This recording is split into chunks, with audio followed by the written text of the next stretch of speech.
Nous allons voir ici comment organiser nos fichiers. Ici, je suis dans ma bibliothèque, dans les documents. D'accord? Bibliothèque documents. Tous mes fichiers apparaissent ici. Alors, je vais agrandir un petit peu. On va par exemple partir sur le semestre 1. Ici, j'ai classé le semestre 1 par dossier qui correspond à des UE. Vous voyez qu'il y en a encore qui ne sont pas rangés. On va par exemple rentrer dans processus traumatique. J'ouvre mon dossier et à l'intérieur, j'ai tout un tas de dossiers. Donc vous avez des formats Word quand il s'agit d'un texte et puis des formats PowerPoint lorsqu'il s'agit de cours sous forme de diaporama.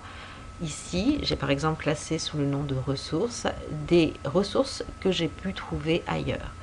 Pour voir un petit peu le chemin d'accès de mes documents, il s'agit de bibliothèque, documents, semestre 1, UE24, processus traumatique, ressources. Donc ici, je sais exactement où je suis.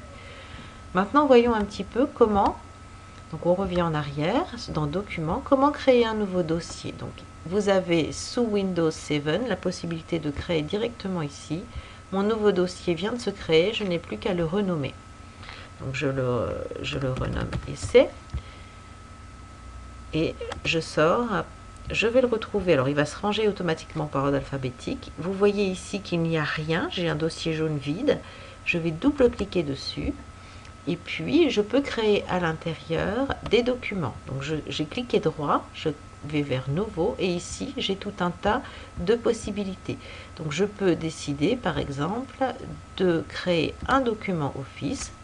De nouveau, on me demande immédiatement de changer le titre de mon document. Donc, je l'appelais Doc 1. Voilà, il est changé, je rentre dedans. Et puis ici, je peux taper tout ce que je veux. Si je l'enregistre ici, il sera enregistré directement dans mon dossier. Donc, vous voyez que le chemin d'accès, c'est bibliothèque, documents, essai. Si je retourne dans documents, je vais dans essai. Je retrouve mon doc 1 ici, bien rangé.